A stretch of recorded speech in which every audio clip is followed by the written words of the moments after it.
What is up, my bamboo shoots? Rampano1 here, and welcome to today's Dueling Network video, and I believe this is number 20. And yeah, so today I'm going to be covering a new card that was released on DN today, and that's called Evilswarm Cercyon, C-E-R-C-Y-O-N, I cannot pronounce shit on Yu-Gi-Oh, as you probably know from past videos. But anyway, this is it's a new card that was released, as I just said, and I'm just going to be covering it and just let you know what it does on the deck I'm using it with, etc, etc. So its effect: you can banish one Evilswarm. So they put Evilswarm so you can either work it with Steelswarm or Evilswarm monster from your graveyard to target one Evilswarm monster in your graveyard. Add that target to your hand. This effect of Evilswarm Cercyon can only be activated once per turn.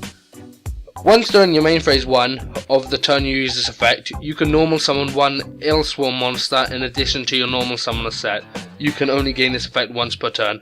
During the turn this card is sent to the graveyard, you can tribute summon one Evilswarm monster with one less tribute than required.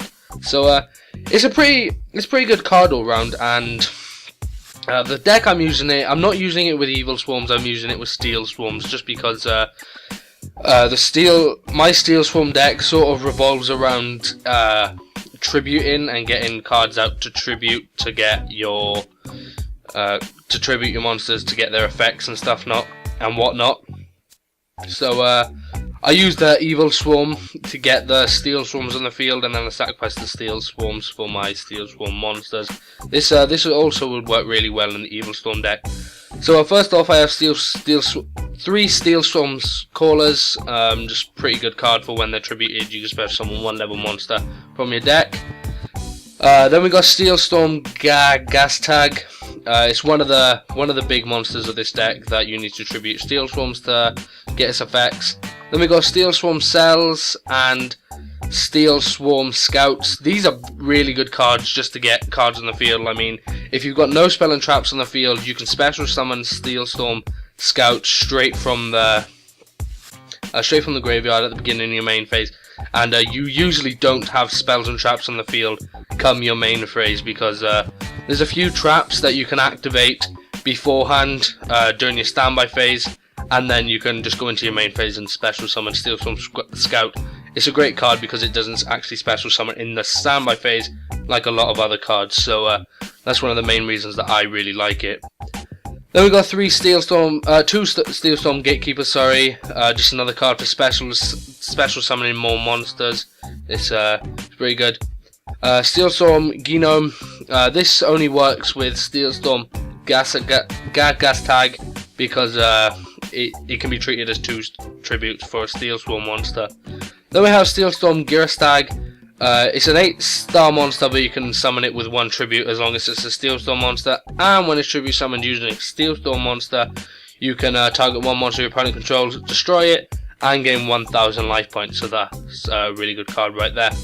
Then you got Steelswarm Moth. When it's summoned, you can pay 1,000 life points, target 2 cards on the field, return them to the hand. Good card for just clearing the field a little bit there.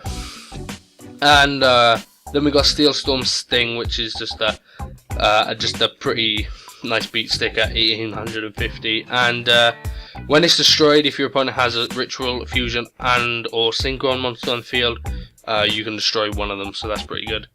Then of course we have Allure of Darkness. All monsters are dark, so that works good in this deck.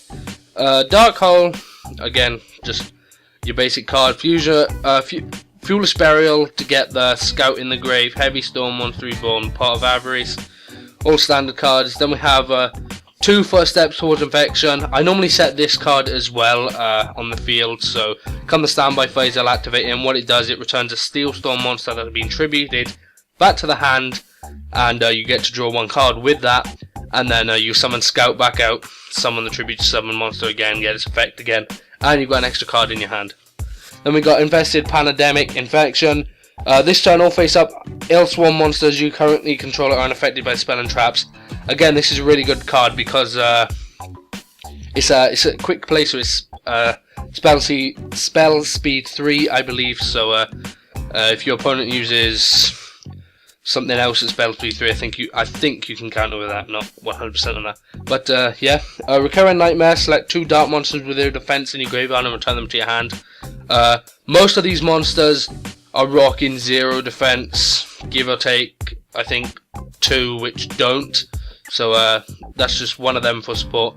And then we got 3 Call of the Haunted because this deck is all about tribute summons. So instead of going for a Scout, I may go for a Steelswarm Caller, sacrifice that, tribute that, sorry, and then I get a, I just get my tributed monster plus another because of Caller's effect, which is always good. And plus, it also helps to get XYZ monsters out on the field, like Evilswarm Bahamut and stuff like that. So yeah. Then we have 3 Infestation Ripples.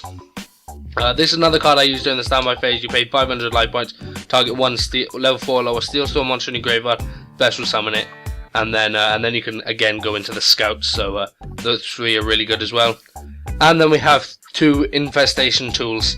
This is pretty good because you can send 1 Steelswarm monster from your deck to the graveyard. So whether it's the Scout, or if you want to go into a Caller or a Gatekeeper or whatever you want to do, you can just send them to the graveyard and then get them out the same turn or next turn or whatever. And plus then you can target a Steelswarm monster you control and then it gains 800 attack, so that's a nice added bonus to the card there. Then I'm not going to cover the extra deck, it will be in the description, but it's just your standard XYZ extra deck. So yeah, that's the new card and that's my deck recipe for it. I highly suggest you check this deck out and this card because it's new, it's interesting. Also check out the video later today where I'll be covering the Constella version of this card. They actually released this and another one, so definitely check that out. And yeah, so guys, I'd like to thank you for watching. If you enjoyed the video, remember to leave a like, rating, comment down below telling me what you thought. And if you haven't already, hit that subscribe button above the video to keep up to date with all my latest content and other things I decide to post. So yeah guys, it's Round Panel 1, and I'm out. Peace.